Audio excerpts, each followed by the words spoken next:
Assalamualaikum warahmatullahi wabarakatuh. Saya Ayu Wulandari, NPM 1851010022. Nama saya Nadia Dwi Islami, NPM 1851010005. Nama saya Septina, NPM 1851010010. Pengertian pengendalian pemasaran.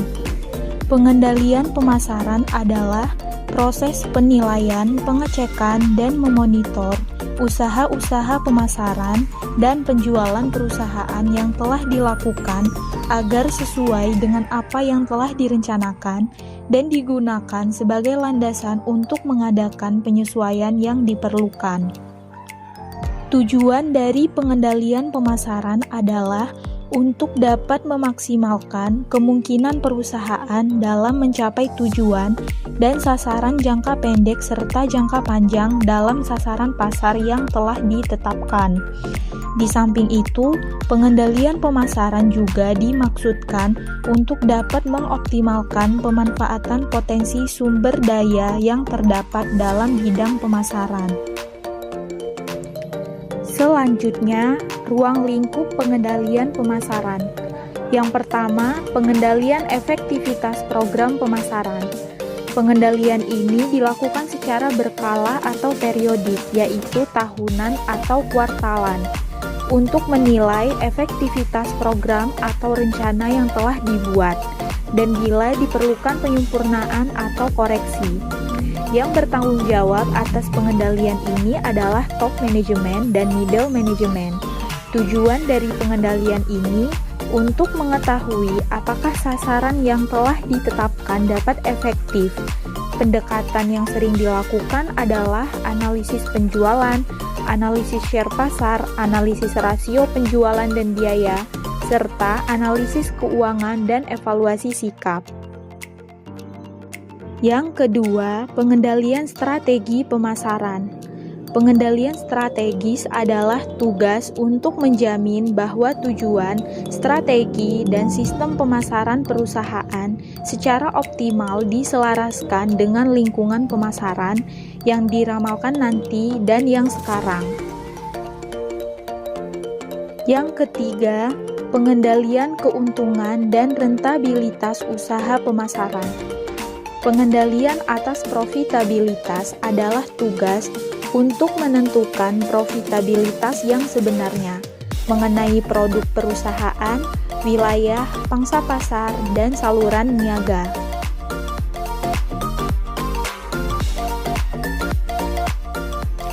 Dan yang keempat, pengendalian efisiensi pemasaran. Pengendalian efisiensi merupakan tugas untuk meningkatkan efisiensi kegiatan pemasaran, seperti misalnya penjualan personal atau perorangan periklanan, promosi penjualan, dan distribusi. Para manajer harus mengamati rasio-rasio penting tertentu yang menunjukkan seberapa jauh fungsi-fungsi tersebut dilaksanakan secara efektif. Manajer juga harus memperkenalkan sumber-sumber pemasaran untuk meningkatkan prestasi perusahaan. Selanjutnya, sistem pengendalian pemasaran.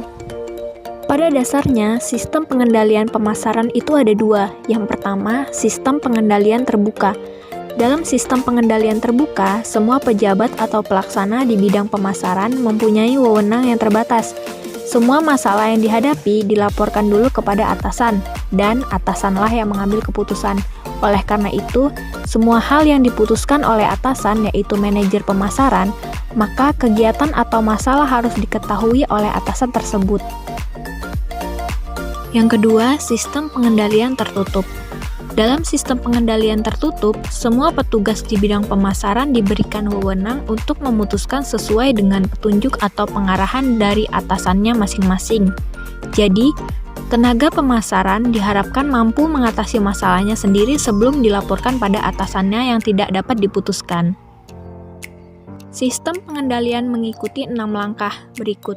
Yang pertama, menentukan apa yang dikendalikan. Yang kedua, menetapkan standar.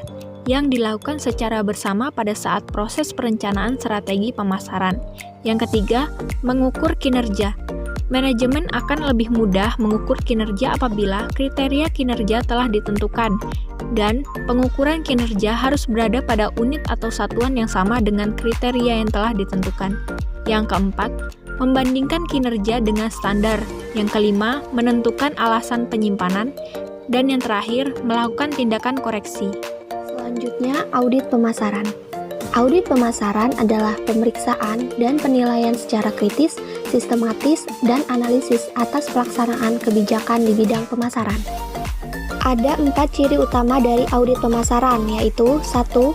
Pemeriksaan dan penilaian yang bersifat menyeluruh dengan melakukan pengkajian seluruh lingkungan pemasaran perusahaan, strategi, organisasi, dan sistem pemasaran perusahaan. Yang kedua, pemeriksaan dan penilaian secara sistematis dengan urutan langkah diagnosis lingkungan pemasaran perusahaan. Keadaan intern perusahaan di bidang pemasaran dan kegiatan pemasaran tertentu dikaji. Yang ketiga, pelaksanaan pemeriksaan dan penilaian bersifat independen, di mana pelaksanaan dan perumusan hasil tidak terikat atau tergantung pada siapa saja yang ada dalam pemasaran. Yang terakhir, pelaksanaan pemeriksaan dan penilaian bersifat berkala dan tidak hanya pada waktu-waktu tertentu di mana perusahaan mengalami krisis dalam bidang pemasaran. Tujuan audit pemasaran. Yang pertama, memeriksa dan meninjau kembali kebijakan, rencana, ketentuan, strategis, dan pelaksanaan kegiatan bidang pemasaran dari segi aktivitas pencapaian tujuan perusahaan. Yang kedua, menilai apakah para pelaksana di bidang melaksanakan kebijakan, rencana, ketentuan, strategi yang telah ditetapkan. Yang ketiga, sebagai alat manajemen untuk dapat memperoleh rekomendasi dari segi peningkatan efektivitas dan efisiensi kegiatan di bidang pemasaran. Yang terakhir, sebagai alat bagi pengukuran saling keterkaitan dan keterpaduan bidang pemasaran dalam bidang-bidang lain dalam perusahaan dan lingkungan pemasaran perusahaan, yang tercermin dalam dinamika usaha yang harus diperhatikan agar pelaksanaan kegiatan pemasaran dapat teratur dan terarah. Selanjutnya, audit pemasaran yang dilakukan suatu perusahaan dapat mencakup yaitu 1. Audit lingkungan pemasaran. Dalam audit lingkungan pemasaran, diperiksa dan dianalisis faktor yang mempengaruhi pemasaran, pasar, dan konsumen. Yang kedua, audit strategi pemasaran. Dalam audit ini diperiksa dan dianalisis sasaran dan strategi pemasaran yang diambil yang tidak terlepas dengan keadaan pemasaran. Yang ketiga, audit organisasi pemasaran. Dalam audit ini diperiksa dan dianalisis kelemahan dan efektivitas organisasi pemasaran yang ada. Yang keempat, audit sistem pemasaran. Dalam audit ini, pemasaran diperiksa dan dianalisis kelemahan dan efektivitas sistem pemasaran yang ada. Yang kelima, audit produktivitas pemasaran. Dalam audit ini diperiksa dan dianalisis tingkat produktivitas dari para tenaga atau sumber daya manusia dan sumber daya lainnya. Yang terakhir, audit fungsi pemasaran. Dalam audit ini diperiksa pelaksanaan fungsi pemasaran perusahaan sebagaimana yang telah ditetapkan.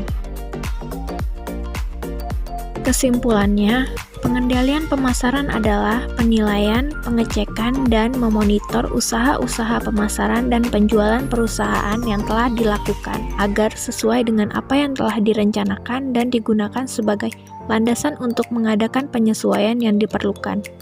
Tujuan pengendalian pemasaran untuk dapat memaksimalisasi kemungkinan perusahaan dalam mencapai tujuan dan sasaran jangka pendek maupun jangka panjang dalam sasaran pasar yang telah ditetapkan.